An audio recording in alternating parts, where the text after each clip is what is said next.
Magandang umaga. Igan, ilang araw matapos ang madugong engkwentro, nanatili pa rin ang tensyon sa mga Masapano, Maguindanao kung saan halos 50 miyembro ng PNP Special Action Force ang nasawi. May live report si Chino Gasto. Chino! Igan, nananatiling mataas ang emosyon di lamang ng mga kaanak nitong mga namatay na PNP SAF personnel, kundi maging doon na rin sa mga kaanak na mga miyembro ng MILF na sa ating pagkakaintindi ay nalagasan din ng mga tauhan. Kung kaya't sinisikap ngayon ng Coordinating Committee on the Cessation of Hostilities na kausapin itong mga MILF commanders na wag na magdagdag ng puwersa at syempre para himukin na rin ang kanilang mga pangamba na maaring magkaroon ng pursuit operations ang gobyerno laban sa kanila. Kasama na rin sa pakiusap sa kanila ay intindihin ang sitwasyon at pigilan itong damdamin ng kanilang ilang kasamahan na maaring namatayan nga dahil sa madugong engkwentro dito sa bayan ng mga Masapano sa Maguindanao para hindi na kumalat ang gulo sa iba pang parte ng lalawigan. Mataas pa rin ang tensyon sa mga Masapano dahil nagdagdag umano ng puwersa ang MILF at BIFF sa lugar bilang paghahanda sakaling magkaroon ng pursuit operation ng tropa ng pamahalaan. Ayon kay Brigadier General Carlito Galvez ng Coordinating Committee on the Cessation of Hostilities, pinatras muna ang tropa ng militar at pulis mula sa barangay Tucanalipaw sa Masapano para humupa ang tensyon. Tinanggal na rin daw muna ang checkpoint sa mga kalsada at habang umuusad ang investigasyon sa insidente, pansamantalang inilagak ang labi ng karamihan ng 44 na miyembro ng PNP Special Action Force sa 6th Infantry Division sa Awang, Maguindanao. Labis-labis naman ang pagdadalamhati ng mga kaanak ng ilang namatay na pulis nang dumating sa burol. Ay kinakasama pa ng loob ng mga kaanak ay ang report na pinagmalupitan pa ang mga pulis kahit halos patay na. Tinangay din daw ang mga dekalibreng baril at iba pang gamit ng mga pulis.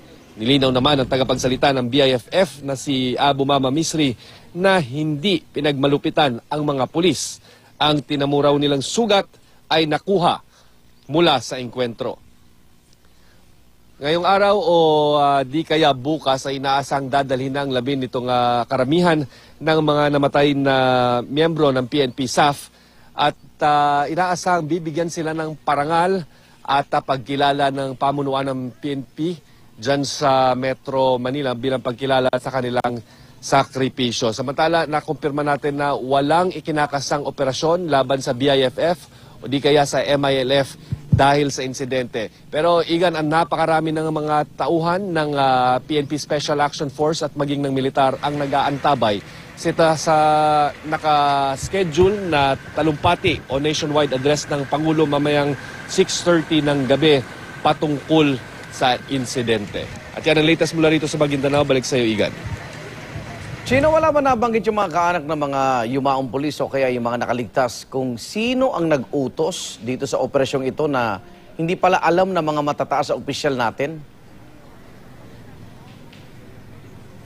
Alam mo, Igan, ang sinasabi nga dito sa ilang mga kaanak na ating nakausap ay sikreto daw talaga ang lakad kahit nga yung mga kapatid ng membro ng PNP Special Action Force, no? Kahit yung mga merong kapatid sa Armed Forces at merong kapatid sa pulis ay hindi daw talaga nagsabi itong mga namatay nilang kaanak kung ano talaga ang misyon at kung ano talaga ang pakay nila sa pagpasok dito sa Maguindanao. Kaya't palaisipan talaga kung sino pa ang nagbigay talaga ng utos dito at ano ba talaga ang level na nagbigay ng go signal para gawin ang operasyong ito. Gayong alam natin, hindi ito nag-coordinate. No? So that much ay malinaw, hindi ito nag-coordinate dito sa mga ground forces sa lugar. Ang sinasabi naman na tumawag daw itong commander ng SAF dito sa militar ay after the facts na, no? At tumawag na lamang daw ito ang ng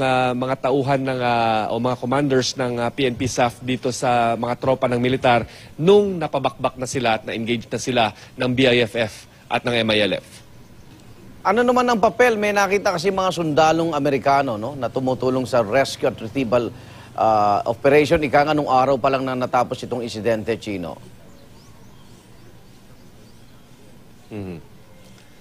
Alam mo, Igan, batay sa pakikipag-usap natin dito sa mga miyembro ng militar sa 6th Infantry Division, ay sinasabi nila na yung request daw nila sa mga Amerikanong sundalo ay hindi dahil dapat sumama sa operasyon, no? Pero para tumulong dito sa pag-airlift ng mga sugatang miyembro ng PNP SAF na in-extract mula sa lugar noong araw ng linggo. Gayunpaman, isa rin sa palaisipan ay marami namang helicopters ang 6th Infantry Division na nakabase dito sa Maguindanao. Kung kaya't hindi naman siguro kailangan talaga ng karagdagang helicopter. Pero gayon pa man, yan yung official word kung bakit may namataan tayong mga tauhan ng US Armed Forces noong araw ng linggo habang ini-evacuate itong mga sugatang miyembro ng PNP SAF. Okay, yung bilang na napatay, 4 na po mahigit, ano? Hindi na ito madaragdagan pa, Chino.